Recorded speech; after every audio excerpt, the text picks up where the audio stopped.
Shalom, brethren. All right, we got that live sub reunion tonight. Appreciate you guys joining us. Hey, everybody that's watching live, we appreciate it. Make sure you guys smash that like button if you guys haven't already. Check down in the description. You guys will find our Telegram channel. Make sure you guys join that up. That's where you can come on and be our next live sub. That's what these guys that are here chatting with us tonight did. And make sure you guys are following us on all the socials as well. With that being said, hey, Dace, what's going on, man? You excited about doing this? I know when I was thinking about the idea, you were the first person that I thought of to sort of partner up and do this. So you excited, man? What are you looking forward to? Absolutely, man. Absolutely. No, look, I'm looking forward to growing the community. I mean, that's why we're here. Having these guys on helps promote the whole atmosphere of what we have going on. And I think having these people on to tell their experience about the group since they've been on, and also to just talk about whatever we want to bring to the table, right? I mean, that's the point of the community is having things to share and feeling like you've got somebody that is there with you during some crazy stuff that's going on. And obviously with the news today, even today, there's been crazy stuff going on. And yeah, it's always a good time to talk about it. Definitely. All right. Cool deal. Yeah, I mean, I'm excited, super excited. So with that being said, we got Antwan and Zenith in the house with us tonight, guys. We thank you so much for hopping on. We got Nate that's going to be hopping in here shortly. Nate the Great had some stuff that he was taking care of. What's up, Cassie? We see you on the chat. Brendan, what's up? Appreciate you guys coming in. Will, we see you. Appreciate all you guys for watching us live. So Antwan, want to pull you in here, man. Let's go ahead and get it started. So you were the first live sub on, man. We sort of broke the mold and we cracked the ice and we experienced it with you for the first time. It was an awesome episode. I know we all loved it. We loved having, your insight and such on it. So since you came on the show, first off, the first thing I want to know, I want to ask you, and then I'm going to hop over to Zenith, and then we'll get Nate on here because he just popped in. But what was the experience like for you? I almost talked on mute. My bad. Dude, the experience was it helped so much because like the cause basically for this channel is something that like I feel like needs to be spread out like wholeheartedly because it, like we were talking about earlier, like everybody, like it brings you out of your comfort zone and like branches out. Like I remember the episode, I was super nervous and then like the nerves went away right away. But I just support like everything about this channel and it helped me branch out into other ecosystems and pay more attention into just one specific ecosystem. And you guys like are right on key with everything that I need updates on. So like this channel was a blessing and being on it was just, I'm basically a lifer. I'll make it simple and sweet. Like any information I need. And like Dace was saying in the beginning, like big events that happen, this is the info where I can get it immediately instead of like, Googling it and figuring it out myself. I get descriptive details and everything I need to know. And like just being on the show for the first live sub, it's an honor. I was actually very grateful you asked me. So I will say that just like as far as the cause, I'm definitely with it. And it helped me branch out like wholeheartely, just like out of my comfort zone within crypto and just talking to people and getting in just different areas. So I'm grateful to the Deegan Roundtable for sure. The Deegan Roundtable's one hell of a fucking one hell of a podcast. So I'm just grateful. That's all I got. Ah, crap, my bad. I was muted there. See, I pulled what you had pulled. So, yeah. So I'm bouncing back and forth between the chat and all that sorts of stuff. So that might happen more often tonight. So, yeah, I know we've had a couple DMs, in the background and some of the stuff that's come to your mind with as far as like projects and stuff like that. I can't wait to hear about it. We're not going to talk about it right this second because I'm going to go around the table, but can't wait to hear about some of the projects and, stuff that you're working on. Nate, what's going on, man? Last time we saw you, you were sitting right there on the beach, You know what I'm saying? And you came in and you were able to give us some awesome insights on what we were talking about on the episode. We appreciate that big time. What are you up to? What's your week been like? And since you've been on the episode, how was your experience on it? Yeah, it's I'm not at the beach today because it's really hot. I think it was 94 today where I live. Not a beach day weather, but I just did get back from a nice weekend up in LA and was out there at the beach then. And since the last time we were on together, I think we've all been riding the roller coaster of ups and downs. It seems like every day there's either a bad news breaking or good news breaking. But we had a hurricane that came through here that wasn't actually a hurricane. But if you ever live in Southern California, all it takes is a couple drops of rain to get everybody to call in sick, all the schools shut down. We're not a weather-faring society over here, but we made it through. I had to wash my car once. That was about it. You guys see any damage from when the storm came through? I remember seeing it all over, the mainstream media and stuff like that. Did you guys get any damage at all? We didn't hear in the area where I live at. They did have flooding out towards the desert and up in the mountains. We had some power lines down, and there was a few small areas of San Diego County that lost power, but nothing major. I think in my neighborhood there was one tree down. So I've actually been through some big hurricanes, so I was expecting, and I was prepared for it, but it was nothing to be too worried about. Always good to be prepared, though, as we know in everything in life and in crypto, and just better to be prepared than be the one stranded. I know that I'm looking forward to hearing, what you got going on coming up here. But before we get to that, I want to pull in Zenith real quick. Zenith, you were the last live sub that we had, buddy. And I joked on the stream, and I still joke to it to this day. I don't know if it was our first actual special guest. I don't know if it was a special guest dry run with the amount of information that you brought into that episode. But yeah, you were the last live sub that we had. How was your experience doing it? And what would you say to people out there that might be considering, hey, I'd like to be a live sub? So how was your experience? Well, first off, thanks for having me back. Obviously, it went really well because here I am again. I had a great time on that stream. I know this is something I've talked about with a lot of people, which is that I'm not trying to have a dig at people in the crypto community necessarily, but a lot of the live streams that I've seen previously, it feels like they're very content light, and a lot of times the title doesn't match what they're actually talking about. However, it was awesome to hop on with you guys and actually do research for a topic, cover everything we were going to cover, and then have a really content-rich and actual data-driven conversation about the Bitcoin dump based on the futures market. And then we even talked about some macroeconomic factors like American savings running out, and then even kind of wandering further into real estate, interest rates, and then other stuff from there. It was a blast. Glad you had it. See, there it happened again. I'm glad you had a good time, dude. Definitely glad you had a good time. So what I want to do now, I'm going to kind of go in reverse order. I want to ask you guys another question, and then after all you guys ask, I'm going to sort of turn it over to Dace for a question or two. But Zenith, I want to bring you back in here. So since you went live, I mean, granted, it was only a week or two ago. I think it was it was 2 weeks ago. I think it was. What's coming out of that, after the episode, was there any projects that you really started to think about? And if there was any projects or any missions or goals or anything that you decided to do, talk about it a little bit, and, how far along have you gotten? Give us that insight. As far as since the last time I was on was literally 2 Sundays ago, about 9 days, I want to say. Since then, obviously, I think a lot of us that come over to this community come from the crypto mindset guys. One of the projects that they've been talking about that they've been looking into is Thorchain with Thor and the actual rune tokens.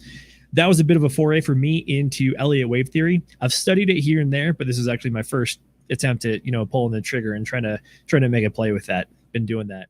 And then additionally, I think I started doing possibly the most clickbait project on my own, which is possible.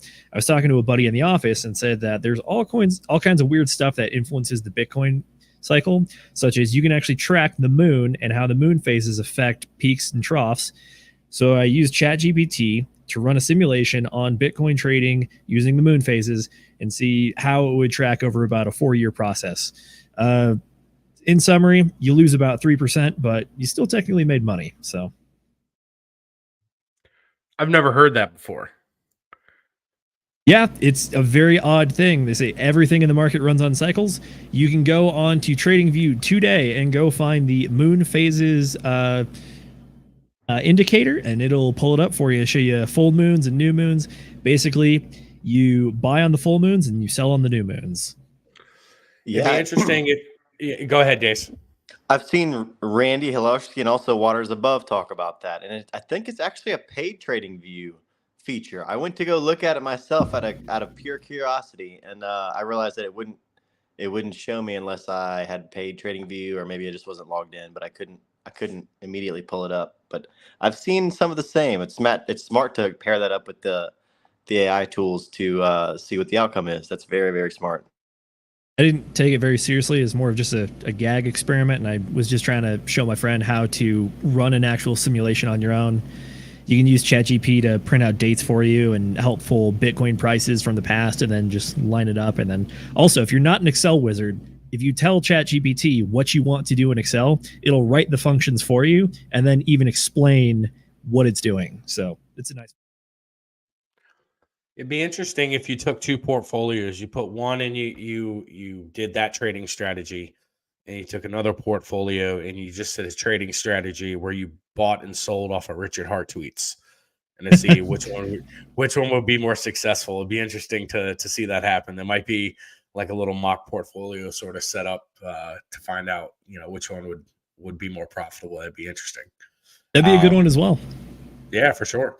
Nate, I want to bring you back in here. So since same question to you, since you were last on the episode, what have you been focusing on? What have you, is there anything in the market that you've been sort of focusing on? Is there anything, project wise that you're looking at?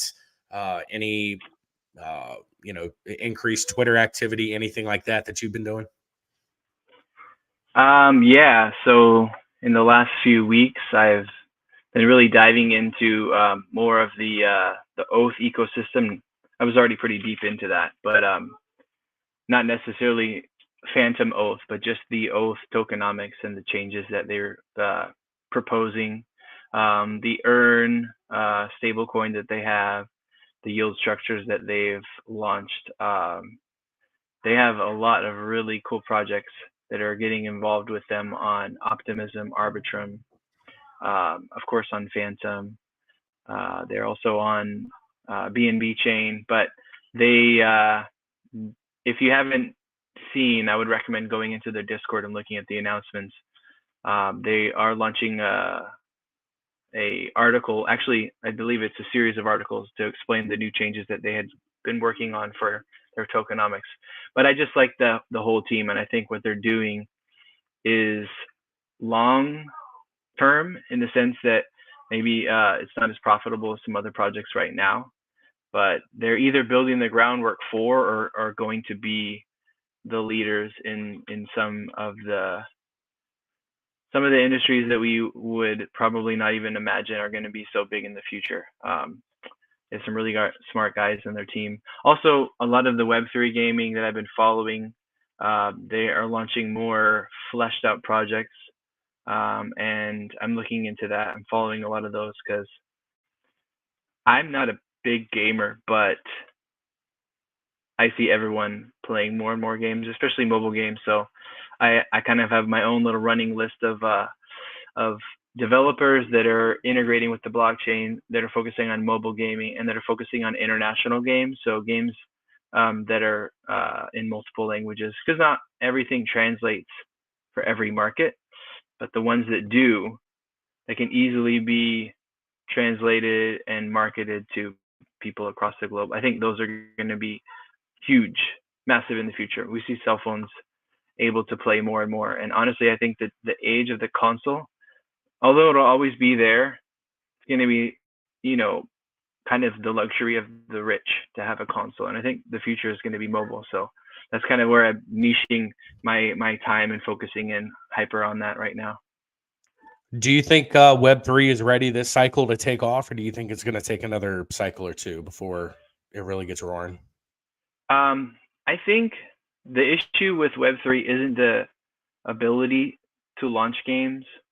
I think it's the overall market and the risk-off mentality of a lot of large investors that have money and big studios that have money.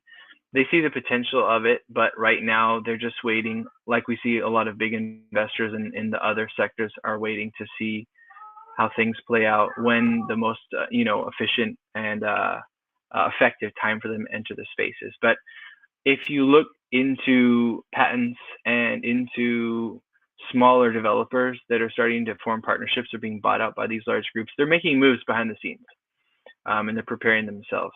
And as far as timetables for them to launch a good product, we know that a small indie company can take, indie developers can take years to launch. But if they see a market, these big boys, they can move quickly and have a game out in 6 months that would be AAA mobile game. So I don't think it's a matter necessarily of them looking at it as like, is this a good time for us to enter? As far as making a good game, they could make tons of good games, but it's just they're waiting to see, as we know, lawsuits, crypto regulations, KYC, all these things that would potentially affect their clientele from wanting to play the game, and ways to integrate wallets to kind of cover over the complexities that we know of crypto and self-custody and make it a little bit more user-friendly.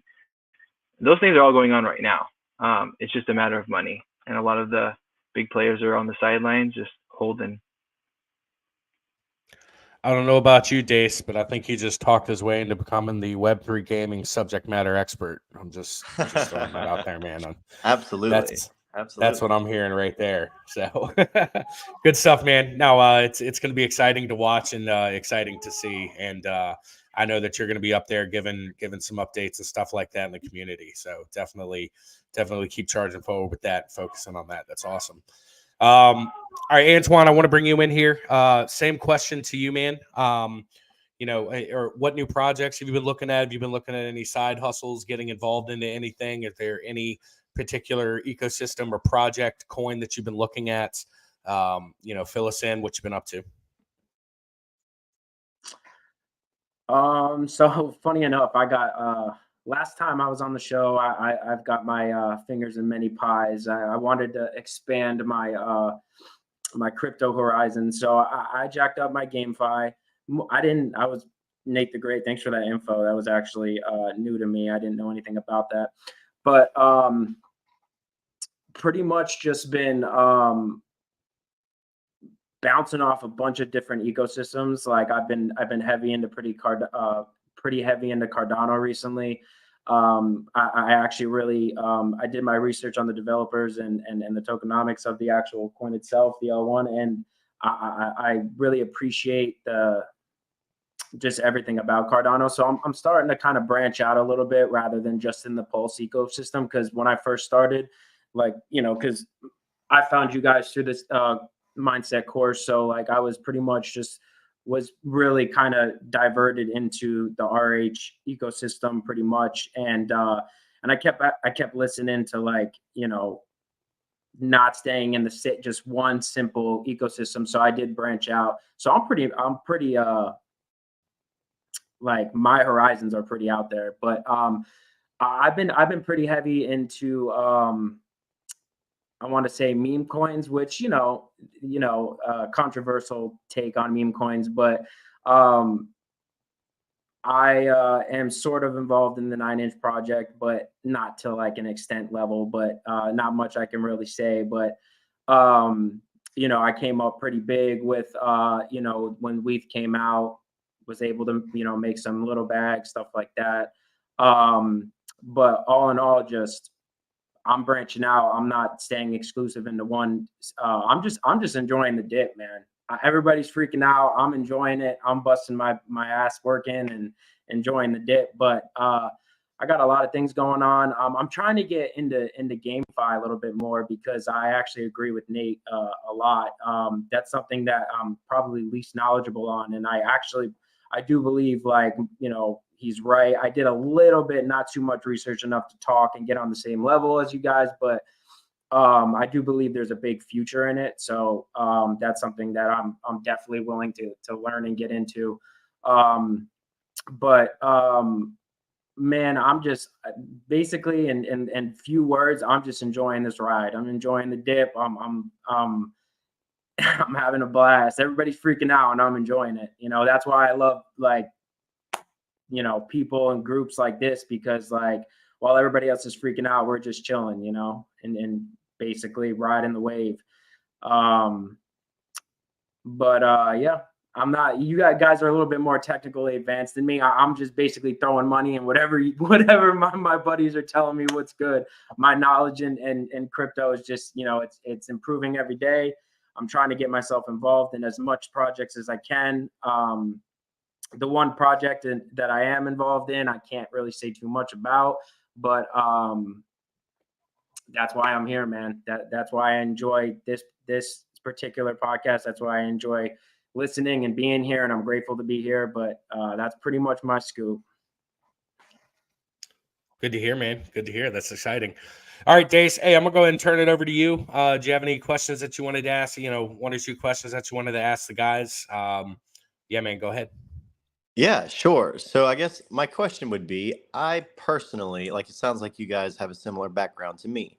I also found these guys through DCC and Charlie, and also am very much into the Richard Hart ecosystem. And so I guess my question would be, if you had to compare how you analyze an ecosystem and go about saying, okay, this one is worth my time. I think I don't want to make assumptions, but I would think that most of us share a lot of the same tenets and sort of, let's say, points of view of the market and of lots of fundamental things in terms of, like, what Pulse and Pulse are sacrificed for. You know, crypto draws a lot of different people, but typically they have similar notions, at least about finance, so they wouldn't be in similar financial instruments. And so my question is, how do you?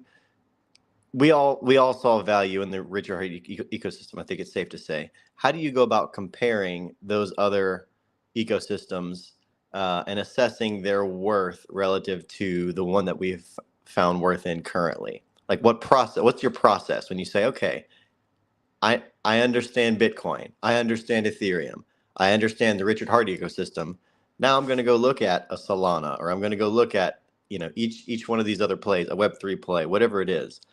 What are the highlights and the points that you personally look for to sort of add value and say, okay, this is something that I want to take money away from the Richard Hart ecosystem that we all understand and like, or away from my Ethereum, or away from Bitcoin, or, you know, away from real estate, or whatever other investments you could put it in, and I'm gonna put it in this other project.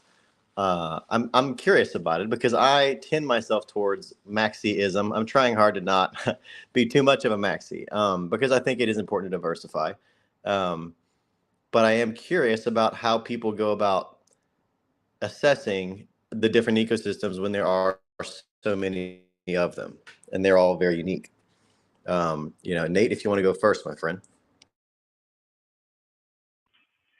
Yeah, I mean, that's a big question. But I think that let's keep it to a forte of something in particular that you have, you know, that has caught your eye, and why, and kind of compare it, or like, how did you come to assess that, hey, this has value, right? I know Somi's always talking about you want to be in front of the curve, right? You want to buy what people are gonna want to buy later. Going about divining that, right? That's tricky business. Yeah, I mean, there's a couple. I think I could list two things off the top of my head for me personally that I'm not a technical wizard, and I'm not going to go through and read lines and lines of code and do auditing and stuff like that. But I think that a good, like, maybe illustration for the way that I take, or the approach that I use, is personally, I live in San Diego, and this is a mecca if you like beer. The microbreweries everywhere. And when I first moved here, I was so excited, and I started trying all these different breweries, and I'd find one that I love, but then eventually it would close down, and I'd be devastated. Oh man, I'm never gonna find a beer that tastes that good. And then I'd find another one, and after a few years of trial and error, I realized I didn't like the brewery. I liked the brewer, and I would follow the brewer, and I'd be like, oh man, he moved to this other brewery, or he's collaborating with this other brewer. And I started thinking, I should just be following the guys that are making, the guys that are creating the recipe, the guys that are making the amazing product. Because eventually a great product, no matter how good it is, eventually the creator will move on and someone else will take it over. And maybe it'll be good for a while, but everything has a shelf life, everything decays, everything that was great at one point, rarely does it stay great forever. And so I started adopting that mindset in crypto, but I kind of have a 60-40. I find 60% of the projects that I really like and follow, I find a leader that I really think is smart. I read what they write. I listen to what they say. I analyze the product based on its performance, its UI, like all of the factors that for me personally, just like a solid, foundation of like, this is a good product. And then I follow the creator. I follow the team, I follow the creator. And they may move to different projects. They may collaborate with other groups. And then 40%, I look for new blood, untested metal, so to speak, because of course there's going to be people that don't have a resume and are going to do amazing things. But I think if you only follow after these people that come out of nowhere and have no track record, you're setting yourself up for some significant loss. So I go 60%. I find a good group, a good team. I follow them through their life cycle. Richard Hart is a good example. Like, I think people are following him from Hex into Pulse Chain because they know he built a good product. He's smart. He says what he's going to do. He does what he says. But other projects, you can do the same. If the creator and the dev team is doxed, if you can look at their resume, if you appreciate the work they've done in the past, follow them to new projects. When they recommend a project, when they say, hey, we're partnering with these new guys, look into the new guys. If they are vetting them for you, they're doing a lot of work for you. And I found a lot of new projects that way. But of course, you have to take some risks. You have to go out and say, oh, this guy came out of nowhere, but I like what he's doing. I'm gonna make a bet on him, and keep those bets to a small percentage of the overall projects that you're involved in. That's kind of my personal strategy that I use. Cool deal. Zenith, why don't you go ahead and go next? Dace, I guess he fell off. He'll join back here in a second. Dace, go ahead. We'll find them soon enough. Zenith, go ahead. My bad. You're good, brother. I'll fully admit, when it comes to looking out for new projects, I might be on the more boring side of the spectrum just because I came here from the world of traditional finance, heavily steeped in it a good bit. And one of the things that I look for in projects is a utility or a use case. Very much so. I'm not a guy that's into meme coins. Like, sure, you can have a community. You might even have a good founder. You might even have some good code behind it. But I think having a use case is really what's gonna help drive projects forward. So personally, the way that I break things down is I've got Bitcoin and Ethereum as the mainstay of my portfolio, mainly because I think they have a good use case, they have a good community, they have good founders, and honestly, I think Bitcoin is like a 99.9% chance of staying around. I have Ethereum at about 95%. And then outside of that, we start looking at other things. So we have the Richard Hart ecosystem, obviously. I think the use case for Hex was incredible. The way that I see DeFi is that it's really creating modern banking, but on the blockchain. So Hex was the first certificate of deposit. It's a phenomenal use case. And then you also have the community behind it, and it drives it onto that. Beyond those, things that I'm specifically looking at, I'm looking at Phantom. I think Phantom looks like a good project personally because the technology solves a lot of the issues that we have on the Ethereum virtual machine, which is that Phantom does a good job of compressing data so you can store the blockchain on much less memory. Additionally, they have a lot faster transactions and block rates, if I'm not mistaken. Additionally, they are pioneering a feature which allows you to desync your block from the original timeline, do all your calculations, and then reintegrate it back into the main timeline, so to speak. You do this, it's going to help reduce gas fees, calculation, processing power, and like this is the use case and the upgrade that I see on other already established blockchains like Ethereum. Now, GameFi. I will fully admit that this is part of my more speculative part of the portfolio, but again, I think there's a use case here. Gaming as a sector has grown massively over the last 10 years, and especially after we had the whole Android 19 debacle, a lot of people are stuck at home, a lot of people playing games, and there's been a lot of innovation on that side of the house. Having blockchain in gaming, there are use cases for. I don't know if the sector is there just yet, but I see that there's inklings of it, and I see that there is potential. I think we've gone through a few waves, which is a lot of the play to earn games, where it kind of feels like a lot of passive games, a lot of like Facebook, like Farmville type things, where you show up, you do your thing, you exist on the ecosystem, you get rewarded for it. I think once we actually start seeing that transition to use cases inside the games themselves, that's the kind of stuff that I'm looking for. So in particular, I think Illuvium, I think they're head and shoulders above everybody else when it comes to quality and actual polish on the games that they have. Additionally, they have multiple games. So there's a use case. They're forerunners. I think they're doing good stuff. Next up, the other one that I'm interested in is Gala. I think Gala is looking beyond just GameFi, because they're also looking at launching movies, kind of like a Netflix style thing, also doing music and having the gaming. So it's transitioning GameFi into more multimedia space. So I see the analogy with real world stuff going into blockchain technology. And that's, again, use case that I'm looking for. Sorry, hopefully not too long-winded for you. We did get Dace back, though, so I stalled long enough for him to get here. Yeah, sorry about that. My connection dropped, brother. No, that's cool, man. And look, I did dabble just a little bit into Illuvium. I have to say I was acting like I didn't have any experience. I am in the Discord group. I followed it a little bit, and I am interested.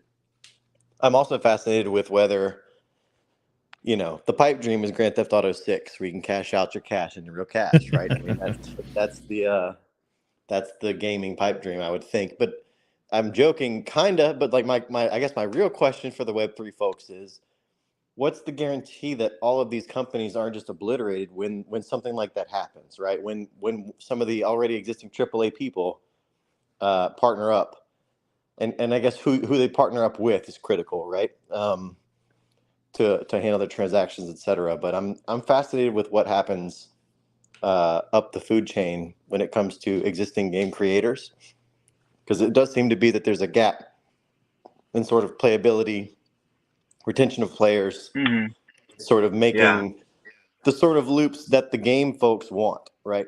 So far, I think it's kind of aimed at the crypto folks and not really the game folks. It kind of feels to me. if I understand your question, I think that most of the big developers are actually not really developers anymore. They're kind of managers or producers. The big game studios, they produce games, and a lot of them, it's less expensive for them to buy a small studio or buy the rights or contract a small studio. So I think there's kind of a healthy balance where, yes, like there's going to be big players when they come in, they're going to squish a lot of the little players. That happens, and there's no way around that. And that's just the way that the world works. But a lot of times with a technology like this, where there's integration and there's a lot of groundwork that these smaller groups and these innovative developers have laid, where a big company, like EA or Activision or one of these companies might come in and say, hey, we want to create a new game with this. This is the story. These are the characters. We're going to buy, we'll pay you to make it for us. And you just, all the technology you've already developed, we'll license it or we'll buy you out. So I think there's going to be, for the competitive Web3 developers now, there's actually a lot of them right now aren't necessarily fighting to launch the first Web3 hit. They're fighting to be in the top 15, top 10 on that resume list when a CEO of $1 billion game company comes and says, hey, we need to hire some guys to get on this. And that's when we're going to see that, yeah, they're going to make concessions and there's going to be compromises and kind of the hybrid. But that's unfortunately, or fortunately, I mean, if you're pragmatic about it, that's kind of the way that the world works. You brought up a really good point. I want to get your opinion on something. So you had mentioned that you don't think there are as many developers, that there are more managers. I think that's a good analogy to make, because I mean, you can see that in all the other industries across, you can look at gaming, you can look at Hollywood, it seems like we're in a copy paste sort of environment, that the real true genius developers out there are becoming few and far in between. So it's how many real true developers do you think are out there right now? Like what it's, and I mean, of course you're not going to have a real answer to this question, unfortunately, but just like in your mind, what do you think as far as what would be a golden ratio to real, true, genuine, genius developers versus just the copy paste managers that, they see a good idea, they think they might be able to tweak it a little bit to make a little bit of cash, but don't really have the creative genius out there? What do you think that ratio is? Well, I think if you were just going to take gaming developers as a whole, I would say probably 1 in 250, 1 in 300. It's not a big ratio. But if you look at the world as a whole, there's a lot of gaming developers. I mean, China has like 17,000 developers. It's crazy.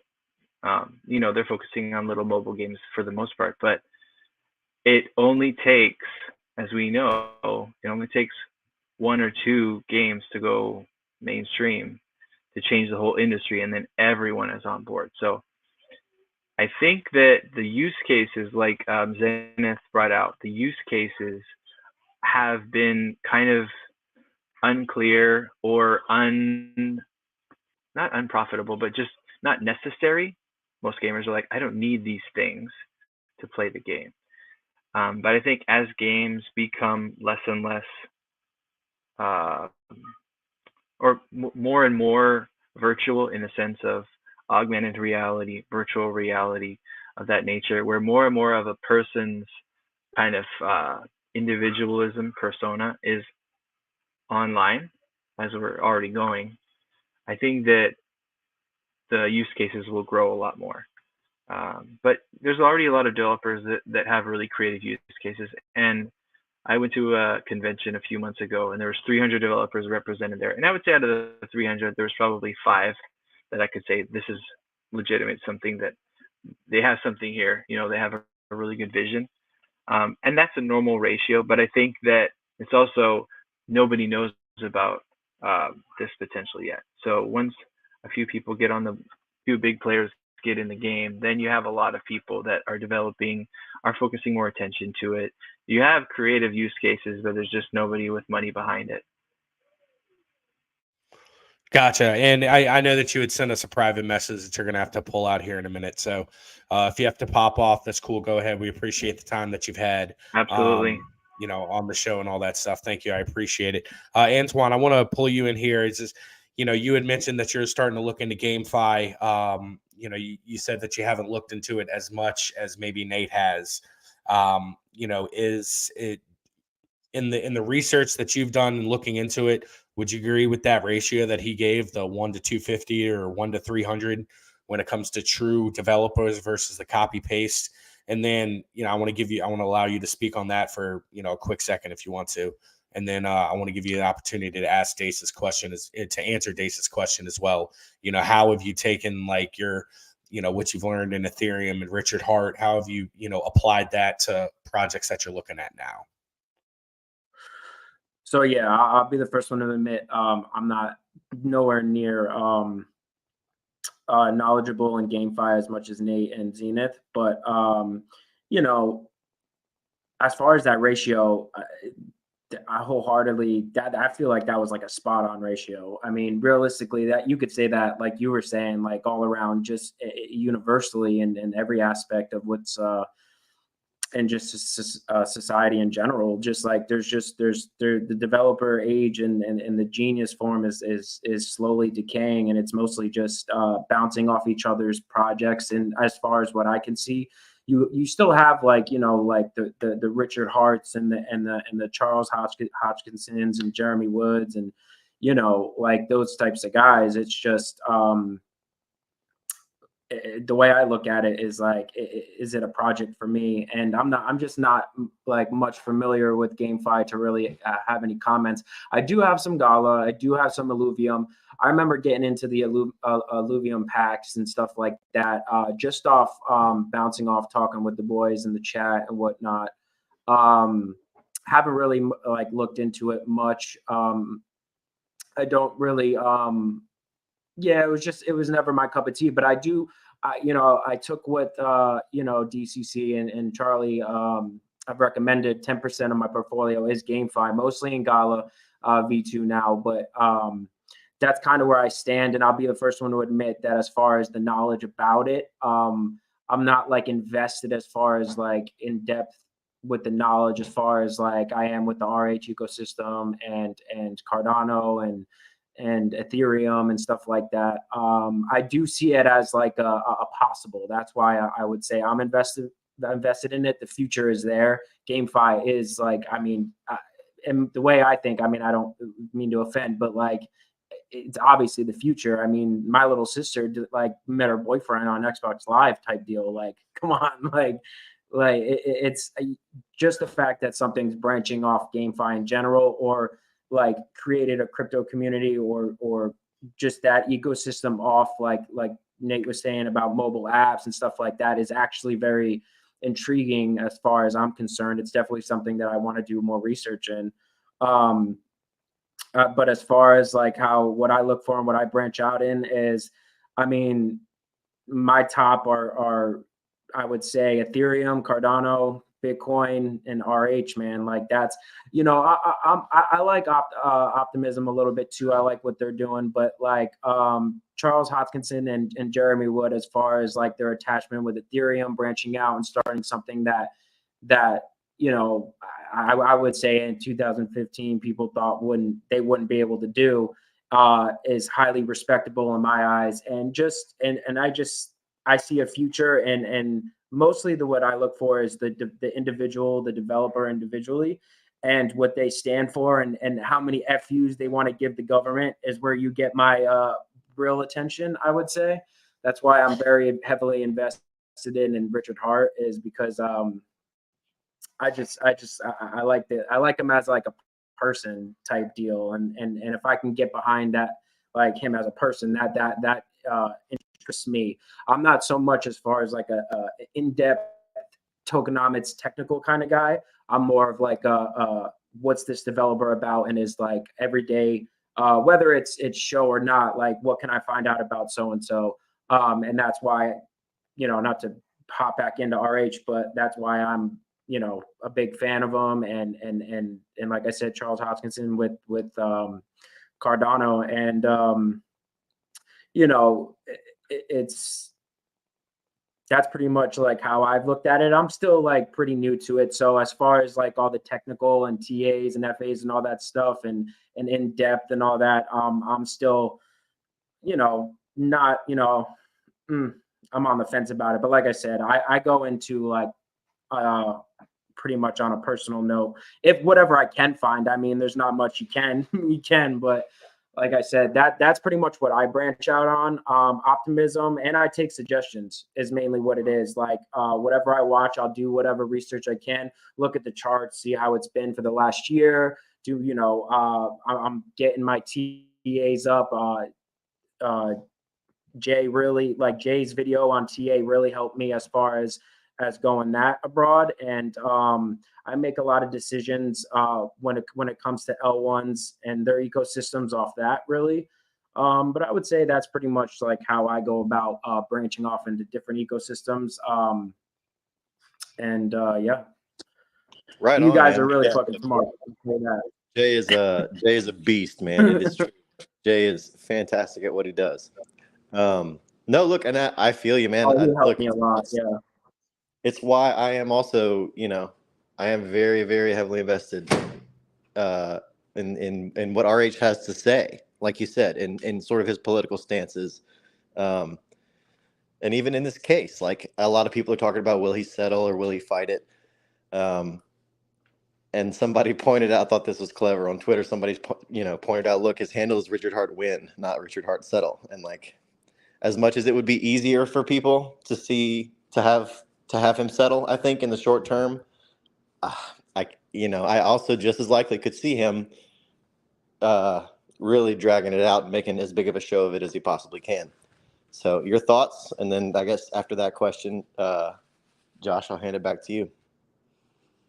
You guys think he's going to fight or settle?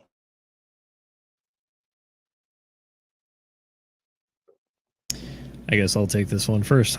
Okay. Yeah, I got it. All right. Personally, I think he's going to settle. I understand what you're saying about the whole Richard Hart win thing. And I think, to be honest, the community is on a bit of a high right now after the XRP win. And then, honestly, also the Grayscale court case that came out today is another bit of a win.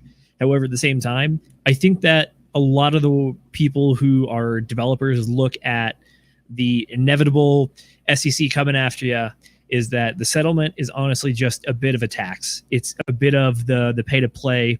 It's that you got to grease the palms to ensure that things go smoothly. Sure, there's absolutely a legal case that he could fight, and there's a very good chance that it's possible to win. At the same time, though, that's time, it's money, and I think previously Richard's talking about he's in this for the glory. I don't know if he necessarily is going to find the glory in defeating the SEC as much as we all want him to, believe me. But I think there's more to be done outside of the courtroom, especially when it comes to Pulse Chain and all the projects and all the potential updates to come. So I'm saying settle. All right, we got one settle. Sir, what you got? Fight or settle? No, I respectfully disagree. I feel like RH stands for the people, and he wants to put on a show. I'm actually very excited about this court case. I don't think I've ever. This is like freaking screw Johnny Depp, Amber Heard type deal. Like I see, like what attracted me to RH was his stand against. Basically, you know what I mean. And I don't think. I think personally, I think he will settle, but it won't. He's gonna put on a show first. He's gonna make it so that, the actual, like he wants to give, like, first of all, what better advertisement than to keep pulling on? I think he can win the case. I just don't think he will drag it out, but I hope he does. Like I'm on the fence about it. I don't think he's just going to come up and settle, because I don't think RH wants to come out and just pay him off, even though he probably would want them out of his hair and just to be, wipe his hands clean, say whatever, you guys do this, I'm out. RH is RH. I don't see him doing that right off the bat, man. I see him, if that's a hard question. That's a really hard question. The inner me wants him to just showboat and just flex, and then the other side just wants it to be done. So, his name doesn't get squandered. But I don't think RH takes kindly to negativity towards his name and what he created, because Hex is his baby. And I see him fighting all the way. And honestly, if he does take it, I see him winning. I definitely see him dragging it out. And if it becomes, how do I put this? Me personally, he might settle. I would say it would be the smarter decision if he settled, but I don't think that's Richard Hart. I think he has too much pride and too many followers for him to just come off as guilty type deal. Like once you get that guilty name, like on your name, like even if you're innocent, it still follows. So he's at least going to make a point or a huge stand or a scene before. But I don't know. I got so much like running through my mind on this topic that I can't even get like my thoughts out enough to make sense, because It's just I'm curious. I'm excited to see what's goes on. I'm enjoying the dip, like I said, but I don't see RH settling right off the bat. I'll say I'll respectfully disagree on settling right off the bat, but honestly speaking, I hope he doesn't. I hope he fights it and he wins it. He pushes it back, maybe towards election time, and then shit's all over it.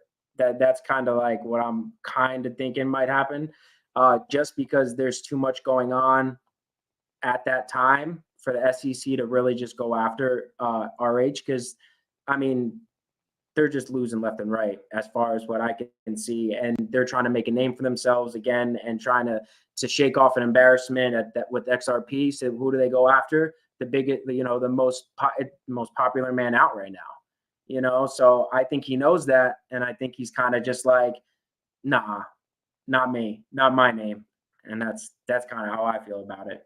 And I hope he makes a huge scene about it, personally. Right on. Mr. Host, your opinion, you going to share it? Yeah, I mean, I'll go ahead and share it. I don't think the guy knows what he's going to do yet. I think there's a lot of factors, and if he's smart, he hasn't made a decision yet.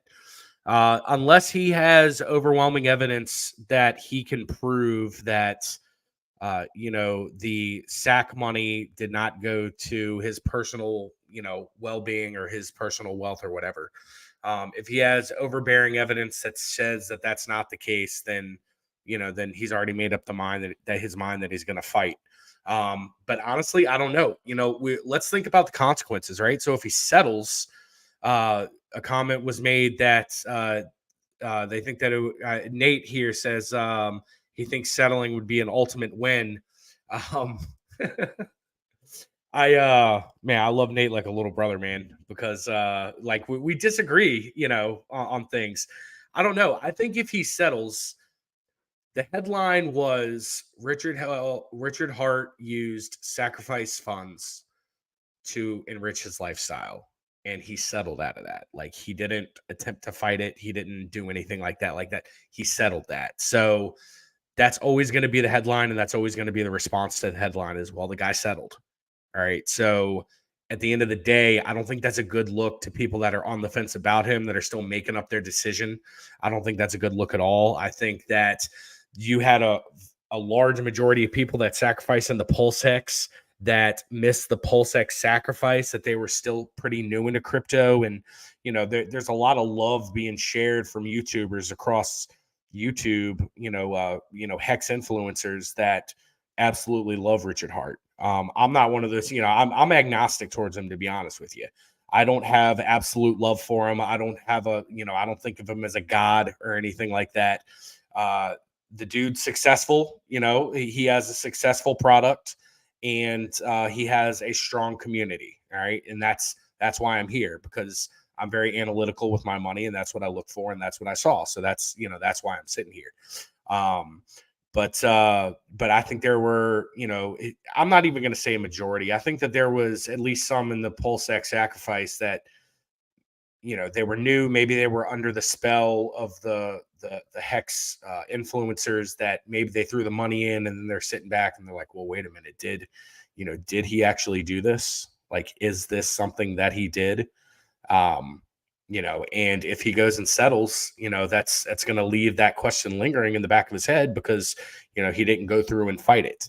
But like I said, if it comes out that it's 100% true that that's not what happened, then he'll fight it. And I don't think anybody right now can sit here and say, oh, it's for a fact he didn't do it, or, oh, for a fact he did do it. We don't know. We really don't know.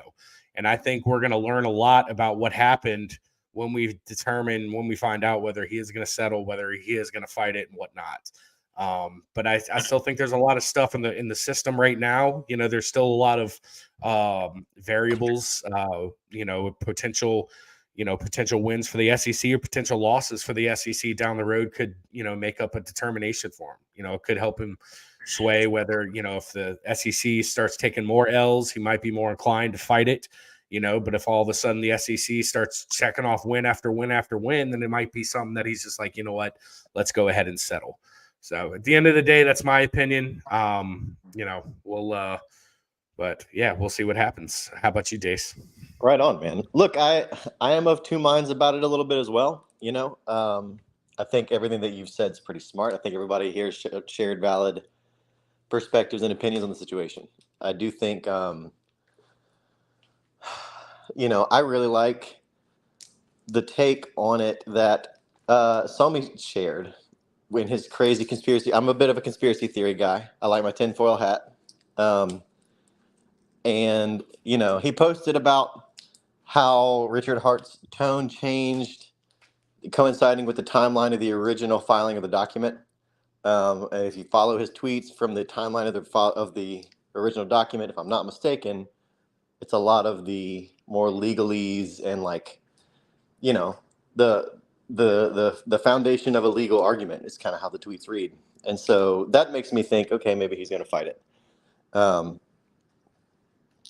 I also think we'll learn a lot if counsel even shows up, right? That's an option. Is nobody shows up on the date in November. That would probably not be the best look. At least the public would probably take that to not be the best look. But that doesn't mean that it's the worst move, right? Maybe fighting it is we're going to ignore the SEC and keep doing what we're doing. We're real DeFi. We don't play by your rules. I think that's a card that he could play. Is it the smartest card or the one to get the most people in? Probably not. But to say that it's not an option for him, I think is being a little naive. So yeah, no, I'm fascinated by it. I am leaning towards him trying to fight it, unless he thinks that it'll delay the performance of his asset in a coming bull run. It boils down to RH's opinion of when the run will happen, right? So yeah, I think if he thinks he has enough time to fight it, he certainly will. But I think he'll do what it takes for the assets to perform. I think that's his goal, and that's what he wants to do. And that's why it kind of feels like he could go either way with it right now, because we don't know when things will start to move on the greater macro scale, right? So that's kind of my take on it. I guess that's a non-answer. I'm leaning fight.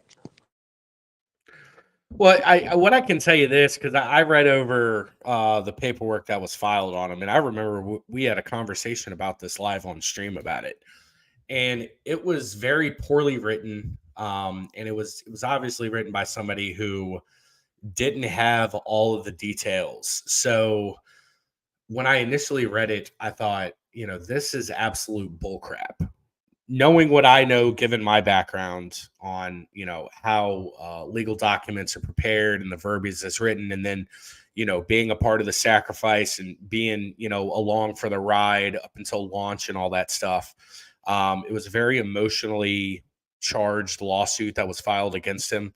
And it was, there were various articles within it that were embellished or untruthful.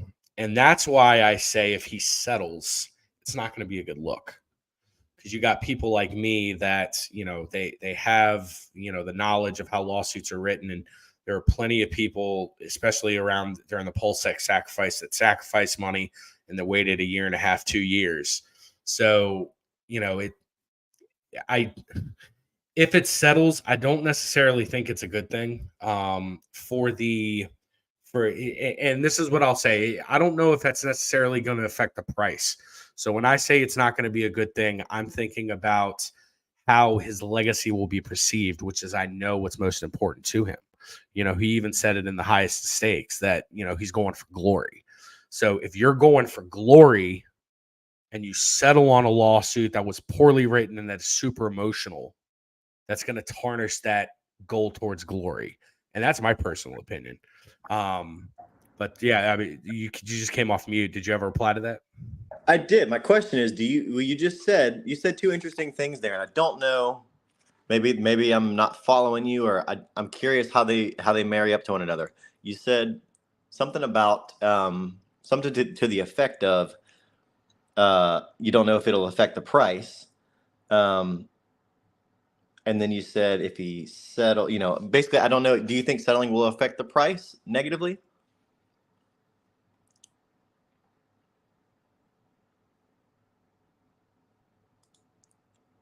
Muted, brother. You're muted, brother. Try again. Hotkeys again. There we go. There you are. Trying to. Yeah, my bad. Trying to bounce the chat with. Oh, it's all good, man. Episode. My bad. I don't listen. I don't have an answer off the top of my head right now because I honestly hadn't put much thought into it. Sure. And I can't give an answer right now. It's not fair. I haven't done the due diligence on it. No, I hear that. If I'm just spitballing off the top of my head,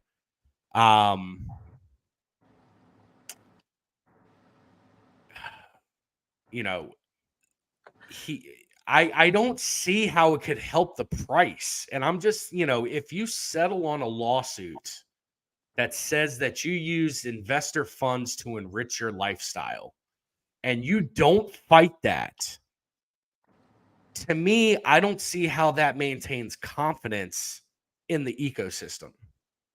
I don't see how the investors maintain confidence in that. But that's just me. What if it's, own this and in exchange, we will call your stuff not a security, right? I mean, what if that's the trade? Then it helps the price, right? Yeah, it certainly would depend on what the settlement is. Absolutely. If it can get done yeah, exactly. And that's all behind the scenes stuff. And at the end of the day, we're not going to know all the nitty gritty details. Because there's going to be an NDA that's signed and all that stuff. Correct. So, it depends. I just know for me, all right, analytical Josh speaking right here, somebody who's agnostic towards Richard Hart, who believes that, yes, he's been successful with money. He's put out a solid product that has attached a large following, a cultish following, and it has certainly done a 10,000x. Hex has done a 10,000x. You can't deny that. It's also retracted 98%. You can't deny that either. All right. So, we're on a tipping point in the legacy of Hex right now to find out if this thing has the legs to truly be legacy material, or if this was just something that shined bright and hard and now it's dimmed out forever. So we'll still see over the next year or two. It's still up in the air where we are right now. But analytical Josh would say if I didn't know the specific details of the lawsuit and I plugged in money and it wasn't fought for, what that tells me is that I need to know what the details of that deal were for you to do that, because otherwise I don't believe that you're, going to be worthy of an investment anymore. So that's just me. But, there are other people. That's just my personal opinion. So does that answer the question, I guess? Yeah, it does. Totally. I know I asked quite the question. Thank you guys for your opinion. Yeah, cool. All right, so I kind of want to switch gears real quick. So what I want, Zenith, I want you to go first, and then we'll go to you, Antwan. I want to know, tell the viewers right now and those that are watching on replay, what is your one favorite thing about our community, and then turn to us and tell us what one aspect of the community is that we need to improve. And you can't cheat and say there's no aspect that you can improve. We're not a perfect community. So if there's something out there, that we need to improve on, let us know. But first, I want you to tell everyone that's watching live, and I want you to tell everyone that's watching on replay why they need to be in our Telegram channel. All right. Number one reason to be in the Telegram channel. It's very active. Additionally, I think you're going to find a unique brand of folks. Crypto in itself already has a bit of like the outside free thinkers, but with the DGen Roundtable chat, it's definitely a lot of folks that are willing to take a look at projects that might be breaking the mold, ask the skeptical questions, really throw some doubt and poke and prod and see what's going on here and try to understand what's going on and see if you can take a novel approach. But as far as the only thing to improve, to be honest with you guys, I don't really have a whole lot. Maybe I don't know, start paying some of these live subs. That'd be pretty cool. You improve that. I like that answer. I definitely like that answer. I'm here for free, baby. This is a good time. Happy to meet the community and grow things. But honestly, it looks pretty good to me. Cool. All right, Antwan, what you got, buddy? Damn, it always sucks following up after Zenith, bro. All right, so I promise I'm not trying to set you up for failure. And I'm an idiot myself. I claim to be a smooth brain, so slick with it. Man, so mainly the question was, you're asking what we get out of your channel in the Telegram chat. Is that what it is? Yeah, like, Just so one more thing. why should people join is the first part. Like, hey, you guys need to join because boom. And then the second part is, all right, Josh, Dace, this is what you guys need to do to make this a little bit better for me. So I could definitely answer the first part. So the first part is definitely what I would like to call like a basically a brotherhood, sisterhood mixture as a whole.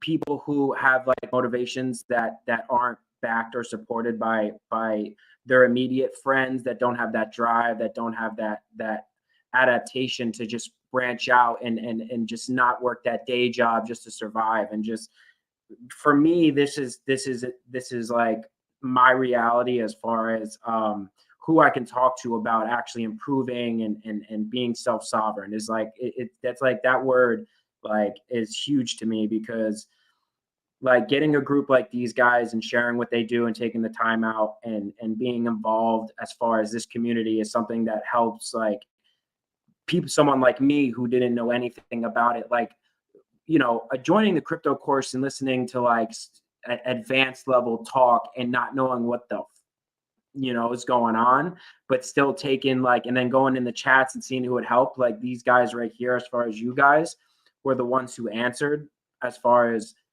anything I had and got me where I am today. And that's what it's all about in my eyes, as far as finding that those people who are absent in your immediate life and somewhere where you can go to and get the answers you need as far as just to move on and be greater than what society wants you to be, as far as just that spec or that listener or that obey me type deal. This is a chance to be just wholly self-sovereign and making your own money wherever what you want.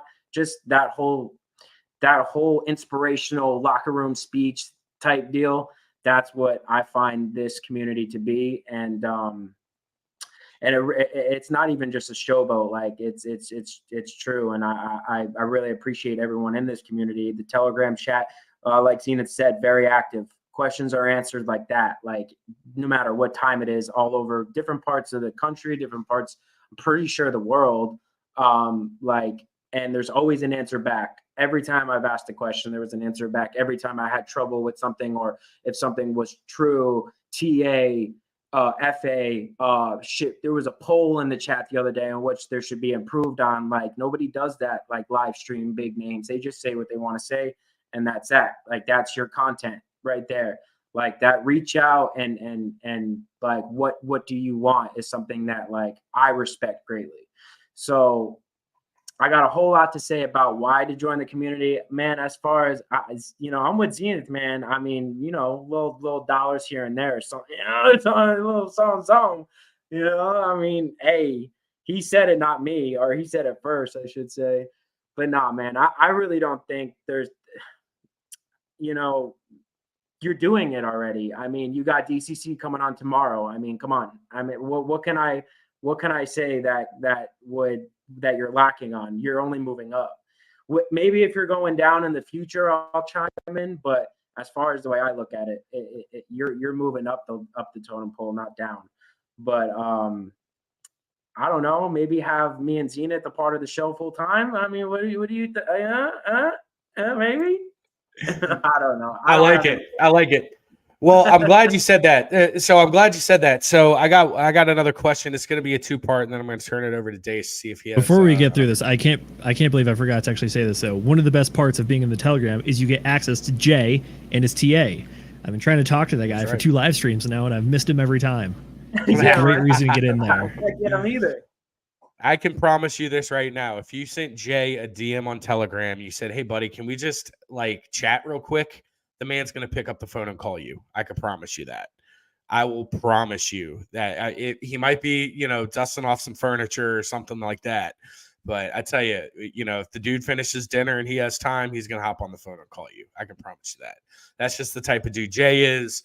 If you guys got questions about politics and money and stuff like that, Brendan's really good with that aspect. Brendan will pick up the phone and talk to you guys. Nate and Will, those guys, I mean, they're wild cards. They can talk to you about anything. I like to say those guys are jacks of all trades. You know what I'm saying? Like they don't, well, I guess Nate is more so like the money printer guy. He's into the DGen like money printing stuff, because that just fits his style. What's awesome about Will is like Will is just that dude that he knows a little bit about everything. And that's what's awesome about Will, is because he's the type of dude that can just chat it up with you. And then all the other guys that we have, Dace has, everybody in the chat right now wants to see shirtless Dace. You know what I'm saying? Because Dace is so private, and Dace will get to a point where he's coming on, he's popping on live streams and stuff like that. And The camera's coming, boys. The camera's coming. Camera's coming. Yep, exactly. So Dace had to throttle back a little bit, just given some stuff going on in life. But the bull's about to be unleashed. I can promise you guys that. And then of course we got Tracker, we got Jeff. Those guys are awesome in their own accord. And then Billy pops in. So all those guys are awesome. They all contribute a great amount. But so the two-part question that I have is, if you guys were to look a year or 2 years into the future, what sort of role, what sort of project, what sort of side hustle, what sort of influence would you like to have, whether it be starting a crypto business doing something, or whether it be starting a podcast, becoming a TA expert on Twitter? What do you guys see yourselves driving with the most? And then what is stopping you from starting that journey? And Antwan, I want to start with you first, because you don't like following seeing this, so I'm going to hop on with you.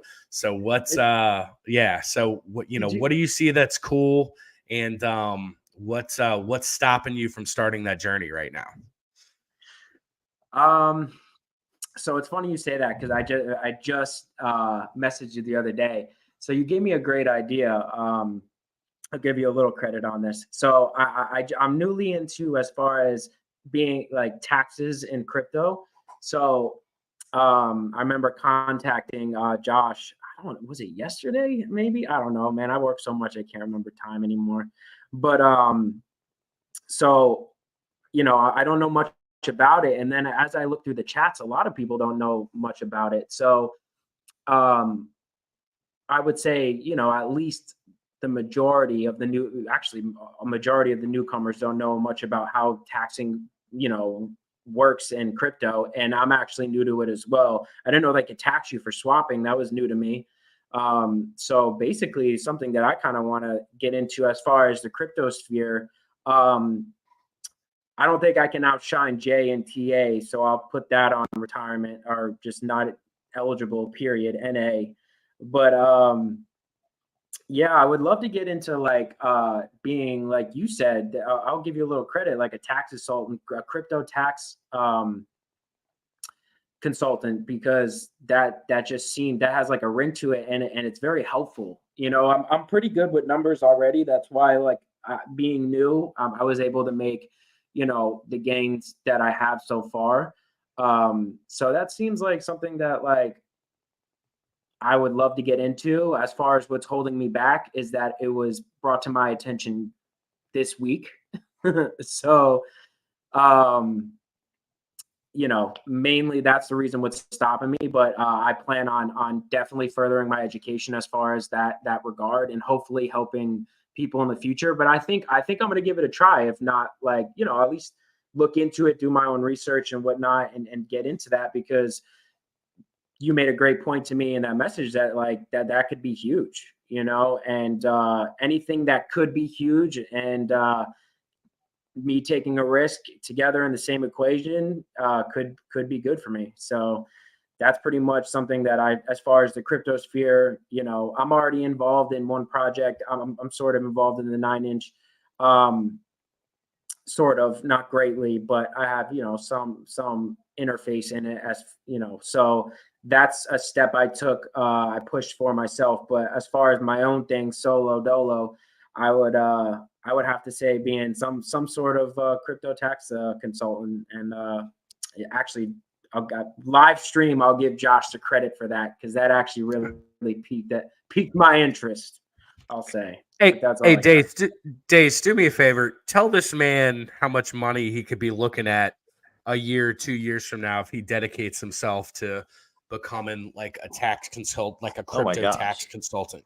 Dude, absolutely. Absolutely. Build you a website, get on Twitter and follow everybody and push it out there, man. And you would crush it. You would not know what to do with the interest that you would get. Absolutely. I mean, And I'll call you up. Like, Oh, yeah. absolutely. and also, Dace, what I just heard is a year or two from now, we could be looking at our own in-house sort of tax expert. So that's what I heard there as well. For sure. For sure. Because at the end of the day, Will Stevenson said it best when he said, "Because fuck taxes." So, Yeah, man. Look, I mean, it is an incredible need, and it's not fun. People pay people to do stuff that they don't enjoy doing. I think it's if you like it and you have a knack for it, man, you should pursue it. Absolutely. yeah, for sure. All right, Zenith, you're up, buddy. What's when you Definitely gonna think give it a of try. yeah, do it, bro. I'm telling you. And look, you the reason why I brought that up is because we got people watching here now. We got people watching in the replay. We got people in the community that will hold you accountable to it. So find an accountability partner and tell them what your goals are and let them be your accountability partner and make sure you're staying grinding. I know Jay has done that with a couple different guys. When it comes to TA, Jay's constantly sticking with them. So, find yourself an accountability partner. Make sure you say, hey, I want you to be my accountability partner, and find someone that'll hold you to it. And, they'll make sure you get there, man. You just got to be true to it and really believe in it. So, but yeah, for sure, man. Good answer. All right, Zenith. What do you see your personality meshing with, and what's stopping you from starting that journey right now? First off, Antwan, excellent answer. Hard to follow that one up. Tax advisor, yeah, what I had in mind wasn't going to beat that at all.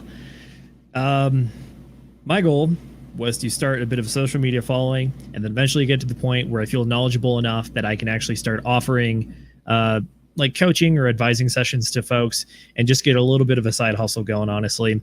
It would be nice to become a niche internet micro celebrity with like 5,000 followers or something, but not really in it for the game or for the fame. Definitely looking to try and get some sort of a side hustle going outside the main job and the day job. Try to see if I can get something going there. As far as hurdles that have come to any of this stuff, my God, do I hate video editing. It is tedious, painful, and hard to do. And honestly, trying to come up with good ideas to make it look good, it's tougher than you think. But to the people that know how to do it, can do it quickly and efficiently, you are a different breed, I'll tell you that much. Well, interesting enough that you say that.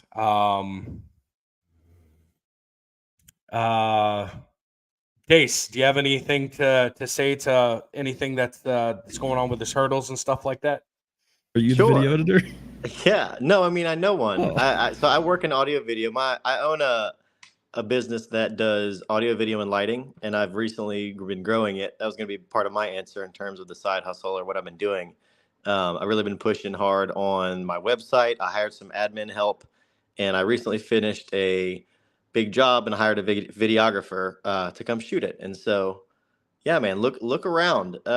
Somebody out there is interested in what you need, and you can pay them to do it if you don't want to learn to do it yourself. I know that there are AI tools out there as well that are getting better every day. I think they're a little tricky right now in terms of editing it for you, but that's something to watch as it develops.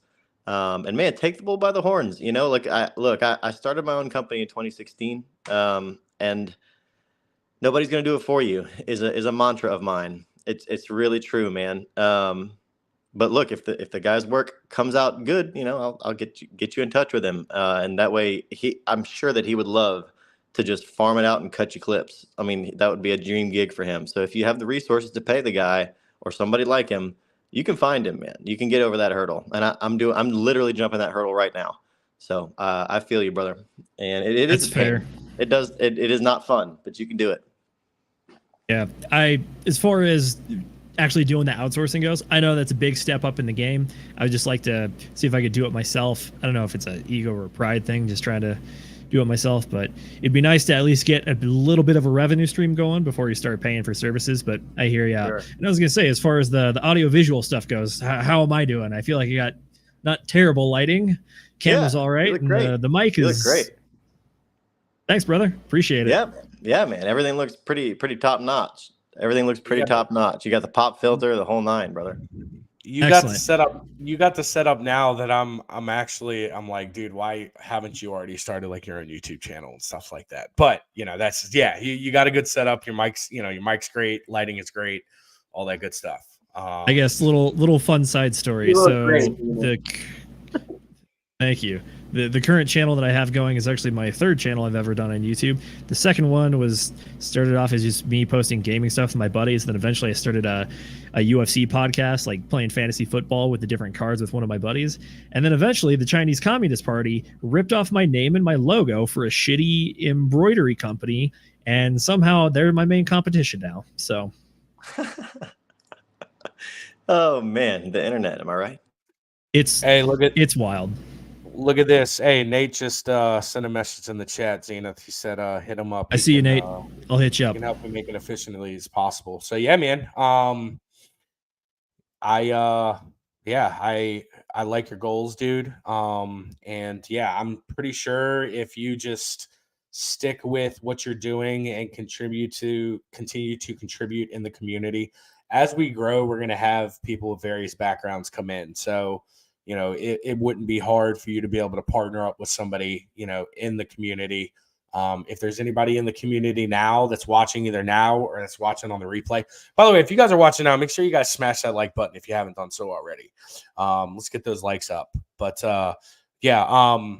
if I'm pretty sure there might already be somebody in the community now. So maybe they're not watching now. Maybe they have a hectic job and they can't catch the replay for whatever reason, but only select times.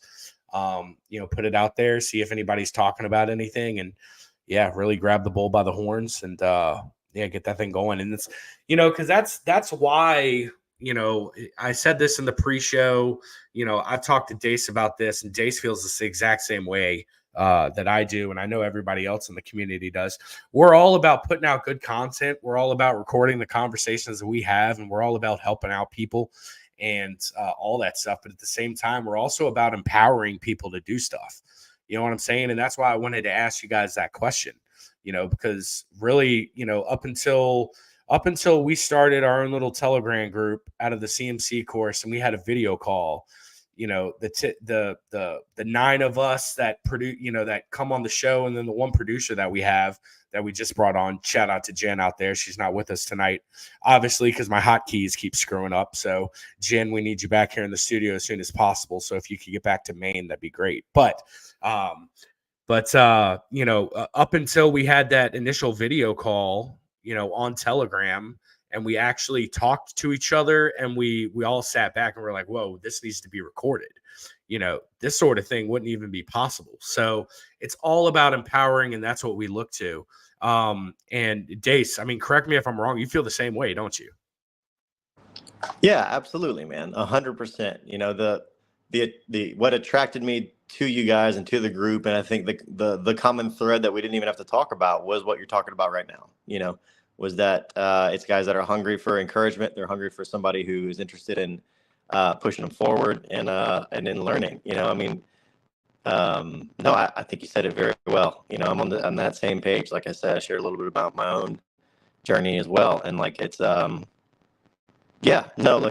think that it's important to have people around. I'm definitely by nature a very lone type of person. I really like working by myself, and so it's been a real challenge to take on these new people that I've taken on to work with the business and work with you guys, and it's I think it's helpful, and it helps everybody improve.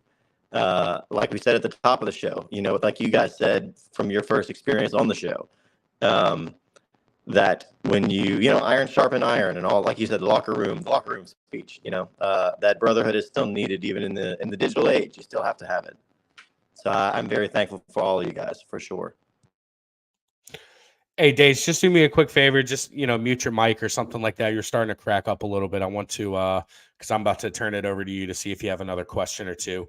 But let's, so hopefully the sound comes back good. If you start cracking, I'll just have you just jump out and come back in. But so I'm going to, I'm going to turn it over to you. Do you have, let's do another question, and then let's go ahead. We can start the sign off process.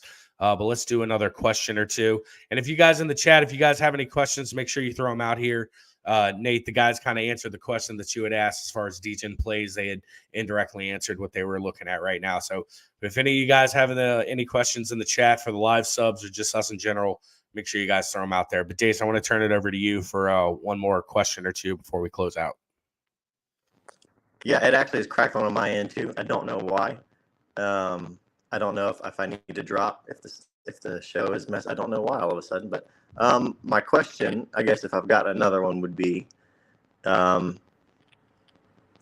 is your bull target? Is it 24, 25? When is your exit top of bull target? And then how much are you going to exit? Are you going to stay in because crypto is life, or how much are you selling out when we hit what you think is your target? So two-pronged question. When is the top, and how much are you selling at the top?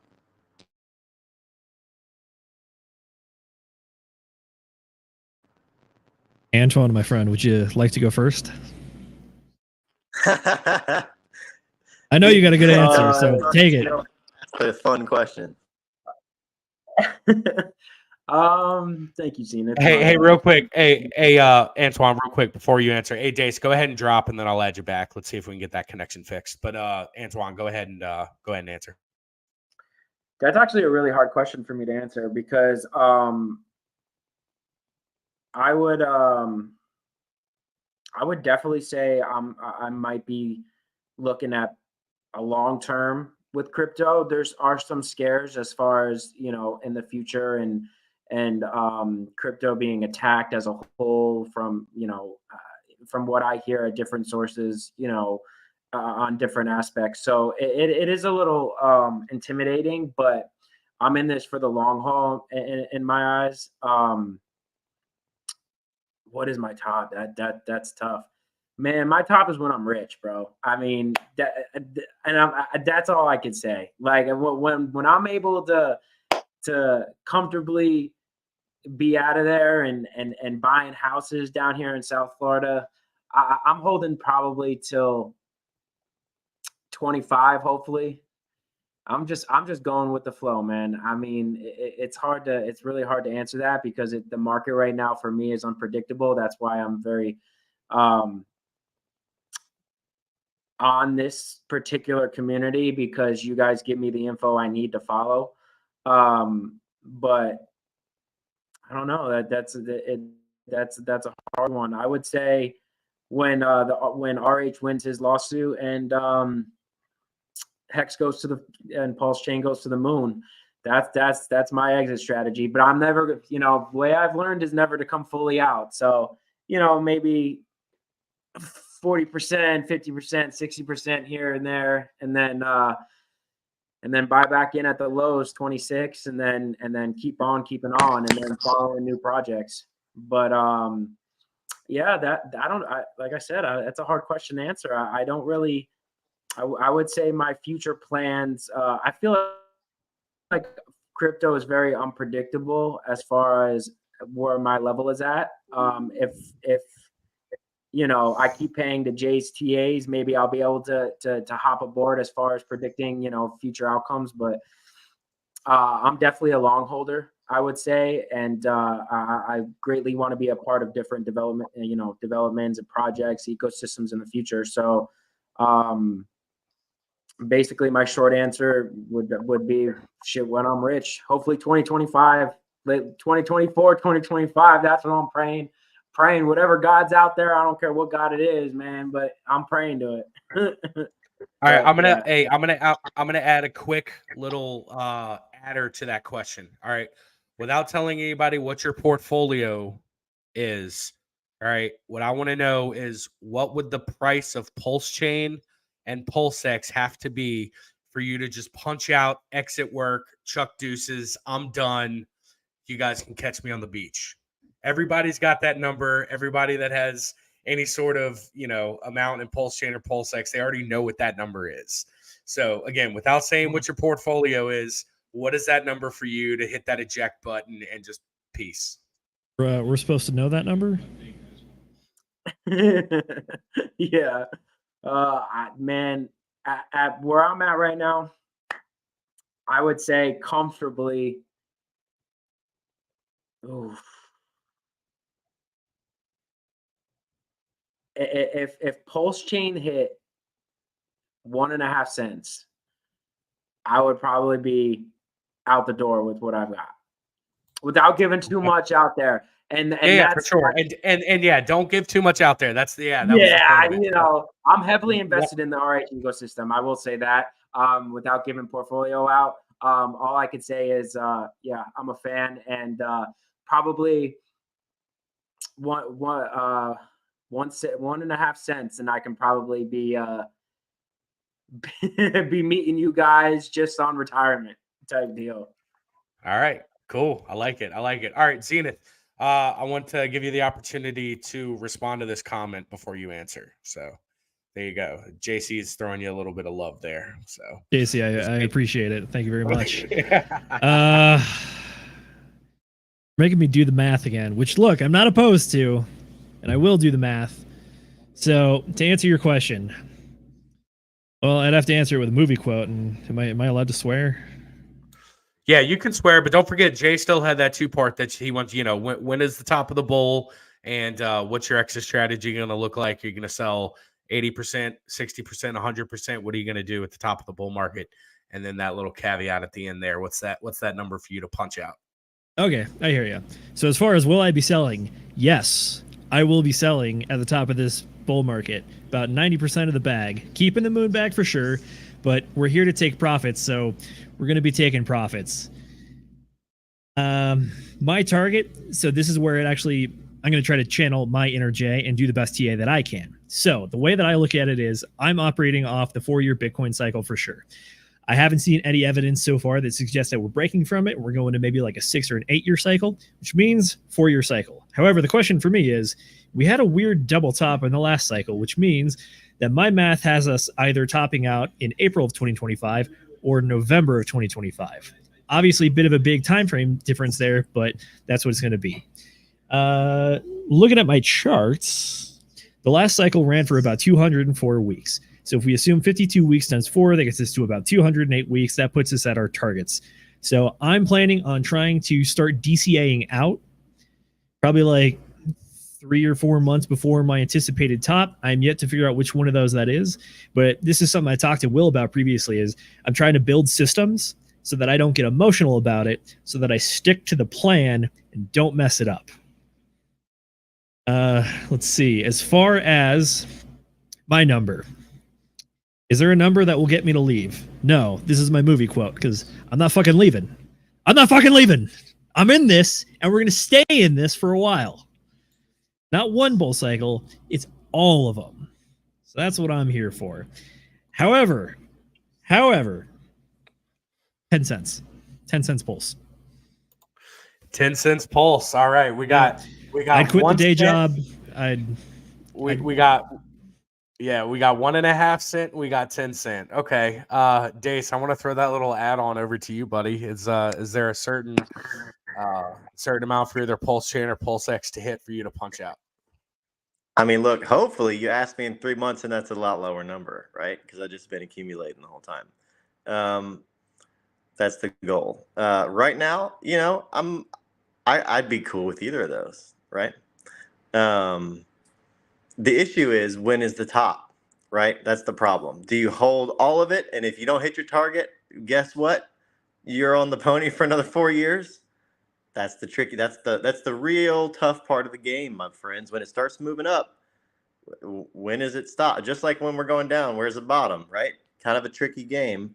When we're going up, do you hold out for more? Or do you cash it out? That's the tricky part. But to my go away number, yeah, it's like 1.5 cents, 2 cents right now, and like, that's not talking about where Hex has gone. I personally think, man, if Pulse is a success enough to get to a penny, my goodness, I don't know what Hex is doing.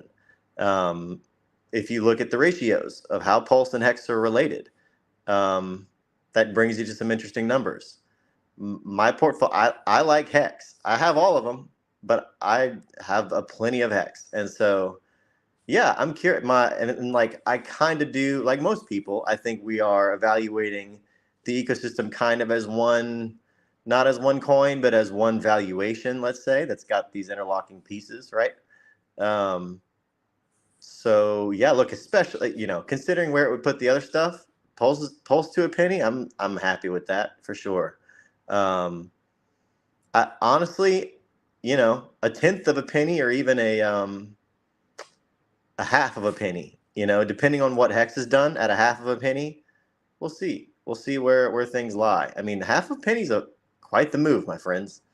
For Pulse, that's I don't know how many X's it is, but it's not a couple. So that would be pretty strong, man. We'll see how things go. But anywhere between half of any of those answers are great answers. I think penny and a half is pretty solid. I did some moon math and was like, ooh, maybe a third of a penny is where it tops. I don't know. I'm very curious, but yeah, in that range, if we don't break a tenth of a penny, I'll be a little bummed, won't lie. We'll see what happens, man. Only one way to find out for sure, right? Take the ride. For sure. Because I'm the host, I'm not going to answer all those questions. This is what I am going to say, though.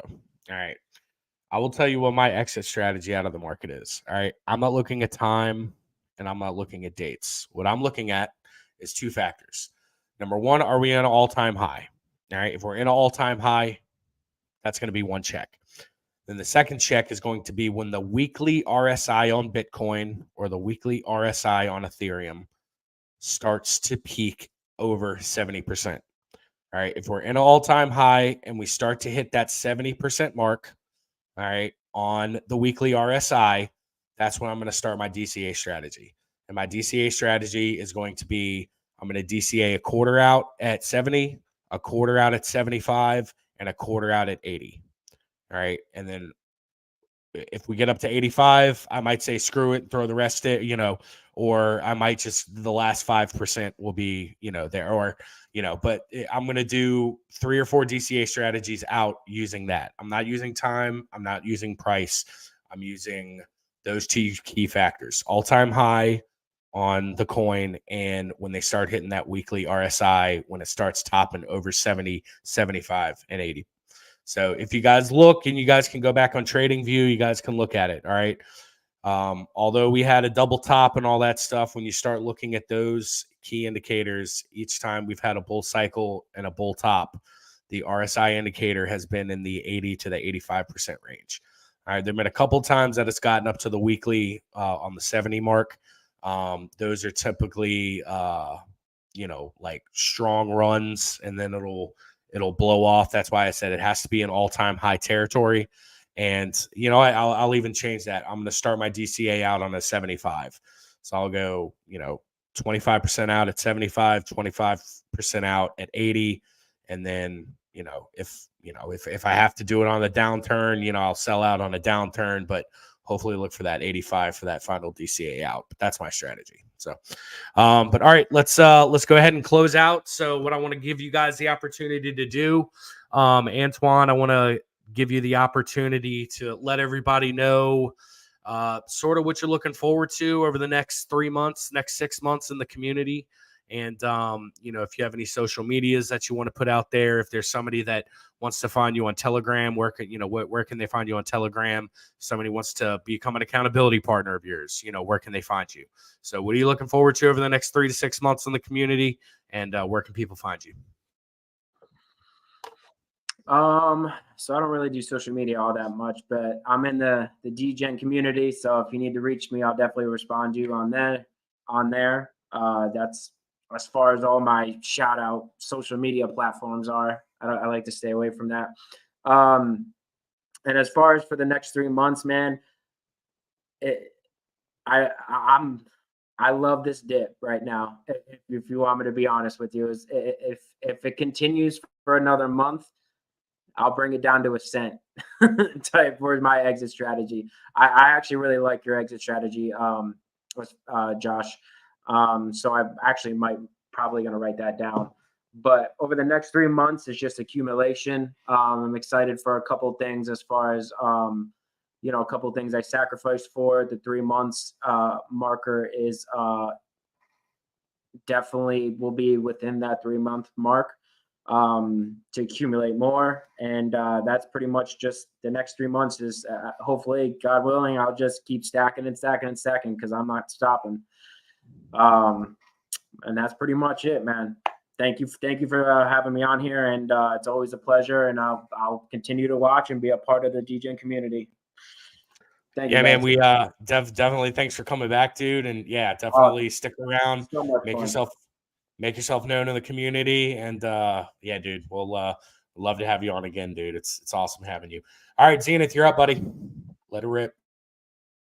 Thanks again for having us back. This is always a pleasure to be here talking with you guys and the rest of the community. This is honestly the thing that I've been looking forward to the most since I've been in crypto. I've done a few of the CMC courses and whatnot, but I'm more of a lurker in the chat, so I've never really been putting myself out there. I will admit it is a mental block. I do a lot of thinking and a lot of work, but I never actually write it down and communicate it with worry about looking stupid. So I'm glad to be meeting a lot of you guys and hopefully be working together in the future going forward. This is going to be a blast. And as far as where you can find me on Instagram, Twitter, and YouTube at Hexaco Space Force. That is where it's at right now. So far, I've done some market updates and just a little bit of meme review and news updates. We're looking to expand into more content as we go here into the future.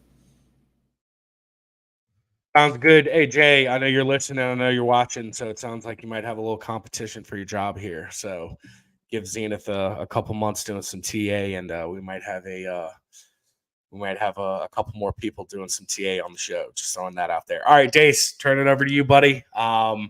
When is Shirtless Dace going to be making an appearance on cam, and what can we look forward to with you over the next couple weeks? And you got any projects overall on the Roundtable that you're working on and stuff like that? Probably soon. Like I said, the camera's coming soon. I can't wait to see you guys on the show tomorrow with DCC. It's going to be awesome. Find me on Twitter at Dace Northal, DACENORTHAL. I post about crypto and all this stuff. And no, look, honestly, man, I'm trying to keep my real life grind pushing pretty hard. I'm growing my own business, and hopefully that will allow me to continue to invest further into this ecosystem. Thank you guys all so much for being here and putting up with my intermittent crackling. And hopefully, like I said, you'll have a new mic and a new video stream from me very soon. All right. And again, my name is Josh. You guys can find me on Twitter at Chocolate Taints. That's where you guys can find me. I'm also on Instagram at Chocolate Taints as well. That's where you guys can find me. As far as with the show, we got DCC coming up tomorrow night, 8 o'clock Eastern time. Make sure you guys are here for that. Dollar Cost Crypto we got in the house. We're going to have our regular Sunday show. And then a week after tomorrow, we're going to have Rags to Riches. We're also working on other special guests to fill out the next, 4 to 5 weeks out. I actually had to start a calendar today for special guests and stuff like that we have planned for you guys. So make sure you guys haven't already. Make sure you guys smash that like button. Make sure you guys are subscribed to the channel. Make sure you guys hit that notification bell. Make sure you guys are following us in our Telegram channel. We're looking for the next live sub, guys. That's why we brought these guys on. So definitely, if you guys are interested in becoming a live sub, definitely send me a message on Telegram, send me a message on Twitter. You guys can message any of the guys that you see on the panel, any of the guys on social media that you see there as well. Send us a message. Let us know, hey, I'm interested in being a live sub. I want to introduce myself to the community, because ultimately, at the end of the day, that's what it's all about. It's what we want to give you guys an opportunity to do. Hey, this is who I am. This is what I'm about. All right. And this is how I can help the community. Because at the end of the day, that's all we want to do is we want to build a strong community that can lean on each other and that can really foster that brotherhood and that sisterhood to really get us through this investment vehicle and this investment strategy. So ultimately, that's what we want to do. So we will be back here live at 8 o'clock tomorrow night. Set that notification bell. Make sure you guys are here for that. You're not going to want to miss it. We're going to have DCC in the house. We're super excited about it. So with that being said, we'll see everybody tomorrow night. Thank you guys so much for hanging out with us. If you're catching us on the replay, make sure you guys catch up with us tomorrow night on the live. With that being said, everybody have a good night, and we will see you guys tomorrow night.